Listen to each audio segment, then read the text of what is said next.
President Obama's Federal Health Care Act is set to go into effect next year. 22 News State House reporter Christine Lee is standing by on Beacon Hill to tell us how Obamacare could affect how you are insured. House lawmakers approved a bill 116-32 that makes sure you can't be denied health insurance based on pre-existing conditions and includes other provisions that aim to make health insurance more affordable. The Affordable Care Act, or what some call Obamacare, goes into effect January 2014. Massachusetts lawmakers are making changes ahead of time to be in compliance with the federal law that could bring $115 million in extra Medicaid money to the state. It's basically about making sure we're getting federal dollars specifically for Medicaid.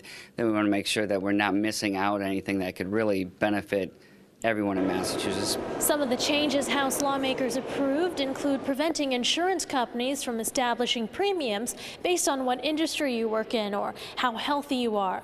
It makes sure you can't be denied insurance based on pre-existing conditions, and it allows kids to stay on their parents' health plans until they're 26 years old. Although we've got people who, may have graduated from college and are on their parents' plan, if they were independent for a couple of years and go back on, they couldn't do it under our old system, but they can do it under this system. But the changes are being opposed by Republican lawmakers. We're being told that we have to roll over to accept this overwhelming juggernaut of a federal plan that's just going to cause problems for Massachusetts.